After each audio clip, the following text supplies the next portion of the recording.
કેમ છો વિદ્યાર્થી મિત્રો? હું છું Saida teacher, English medium, standard 9th, subject Gujarati, chapter number 11th, વારસાગત. લેખક દુર્ગેશ ઓઝા, સાહિત્ય પ્રકાર લઘુકથા, પુસ્તક અક્ષર. તો વિદ્યાર્થી મિત્રો, આપણે લેખકનો પરિચય કરી લઈએ. દુર્ગેશ ભાસ્કરરાય ઓઝાનું જન્મસ્થળ પોરબંદર છે. હાલ તેઓ સિન્ડિકેટ બેંક પોરબંદરમાં કાર્યરત છે. વિવિધ સામયિકો અને વર્તમાનપત્રોમાં તેમના લેખો પ્રકાશિત થયેલા છે. અક્ષર તેમનો લઘુકથા સંગ્રહ છે અને ખેલ વાર્તા સંગ્રહ પણ પ્રકાશિત થયેલો છે. ટીવી સિરિયલોમાં અભિનેતા તરીકે અને સંગીતના કાર્યક્રમોમાં ગાયક તરીકે જાણીતા છે. લઘુકથા સાહિત્ય પ્રકારમાં લાઘવ અને અંતે આવતી ચોટનું અત્યંત મહત્ત્વ છે. આ લઘુકથામાં વારસાગત રીતે આવતા હકારાત્મક મૂલ્યની લેખકે સુંદર રીતે ગૂંથણી કરી છે. મગનને આપેલી જમીન પાછી પડાવી લેવા માટે મોહનને તેના સગાઓ ચડાવે છે.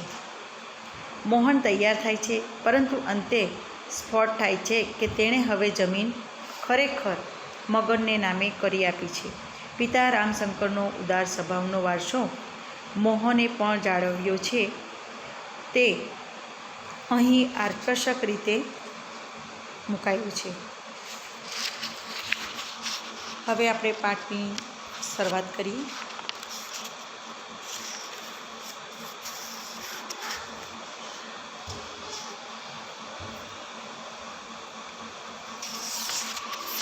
છેલ્લા 10 વર્ષથી રામશંકરના કુટુંબ અને તેમની જમીનનું જતન કરી રહેલા મગને ફળદ્રુપ ખેતર જોઈ રાજીપો વ્યક્ત કર્યો.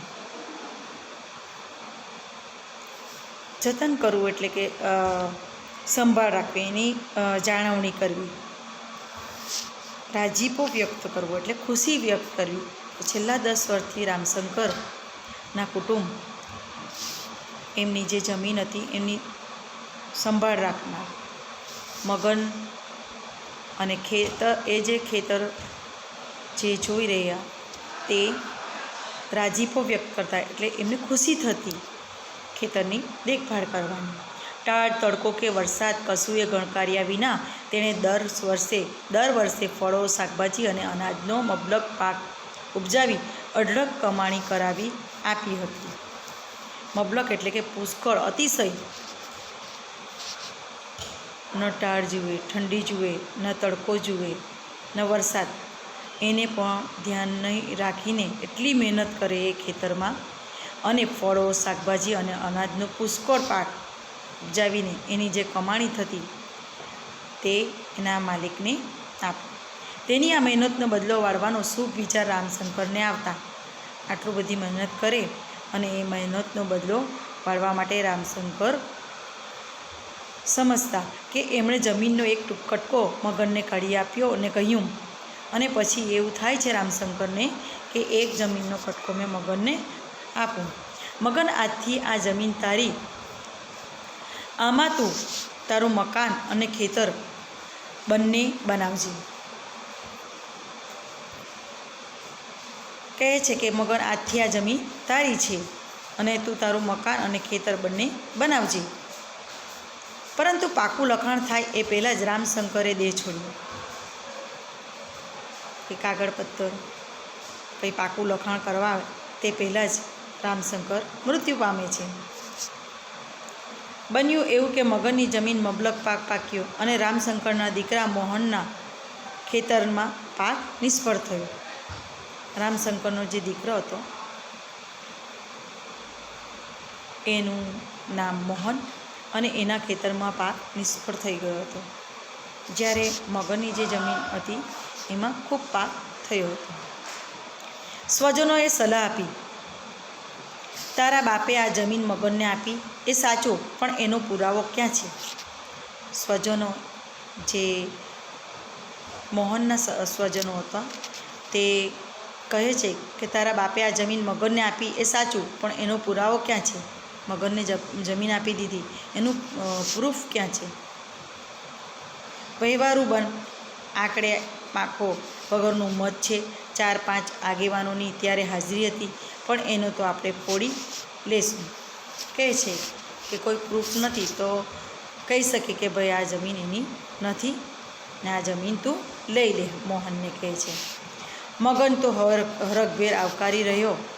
આવો આવો નાના શેઠ, તમારા પ્રતાપે ને તમારા બાપુના કૃપાથી મારી જમીનમાં સોનાનો સૂરજ. મોહન જાય છે મગન પાસે.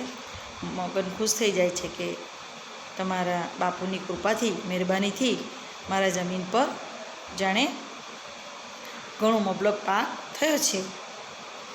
મારી જમીન એમ?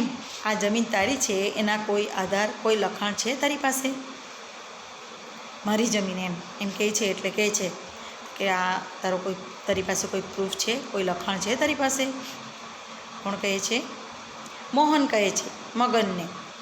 રામશંકર બાપાના બોલ એ જ મારે મન ભગવાનનો. તો કહે છે મગન કે ભાઈ એ રામશંકરના જે બોલ હતા એ જ મારા મંત્ર ભગવાનની કૃપા છે. એ ન ચાલે. કોણ કહે છે? મોહન કહે છે કે એ ચાલે નહીં. આ જમીન તારી નથી, શું સમજ્યો? કહે છે કે આ તારી જમીન નથી. લે આ કાગળોને કર સહી, એટલે જ છેડો ફાટે. કાગળ આપે છે અને કહે છે કે અહીંયા સહી કરી દે. મોહનના આ શબ્દોથી મગનને પગ નીચે જમીન સરી જતી લાગી. જમીન દોષ થતી લાગી. મગને ધ્રુજતા હાથે સહી કરી. મગનને થયું કે હવે તો આ હાથમાંથી મારે જમીન જતી રહી. મોહને કાગળો આંચકી લીધા અને સ્વજનોએ અટ્ટહાસ્ય કરી રહ્યા. સ્વજનોને તો એમ જ કે આ કાગળિયા પર સહી થઈ ગઈ છે એટલે હવે જમીન પૂરી થઈ ગઈ. મોહન એવું વિચારે છે.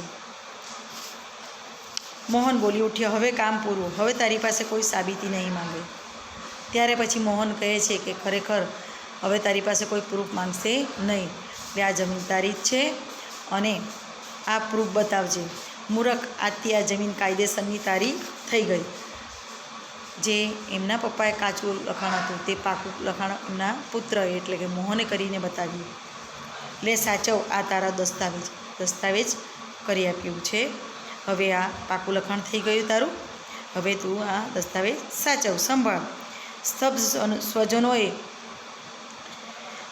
પ્રશ્નસૂચક નજર માંડી એટલે મોહને હળસે લગતા કહ્યું, હું રામશંકરનો દીકરો છું. મોહન કહે છે કે હું પણ રામશંકરનો દીકરો છું, ઉદાર છું. માતા પિતા તરફથી બાળકોને જે સંસ્કારો મળે છે તે જ તેનો સાચો વારસો. સંસ્કાર એ જ સાચી મૂડી છે. આ લઘુકથામાં એ સમજાવ્યું ગયું છે. કોઈ પણ વ્યક્તિનું ઋણ ક્યારેય ભૂલવું જોઈએ નહીં. રહે તેનું ઘર અને વાવે તેનું ખેતર, એવો કાયદો હોવા છતાં મગને ક્યારેય પોતાના માલિકની જમીન પચાવી પાડવાનો વિચાર કર્યો નથી. એ તેની ખાનદાની છે. તો સામે રામશંકર પર મગને પોતાનું ખેતર સમજી વર્ષો સુધી કરેલી નિષ્ઠાપૂર્વકની મહેનતની કદર કરી. તેણે જમીનનો એક ટુકડો કાયદેસર આપે છે. નિષ્ઠાવાનની કદર થાય તો બંને પક્ષે સુખ, શાંતિ અને સંતોષ મળે છે. વિઘ્ન સંતોષી માણસોની વાતોમાં આવ્યા વિના મોહન નિરક્ષીર વિવેક જાણવી નિર્ણય લે છે. તે સરસ રીતે અહીં સ્પષ્ટ કરી છે. આ લઘુકથા છે જે છે આકર્ષક છે. ખરેખર આશા રાખું છું કે તમે સરસ રીતે સમજી ગયા હશો. હવે આપણે નેક્સ્ટ ચેપ્ટરમાં મળીશું. આભાર. Thank you so much.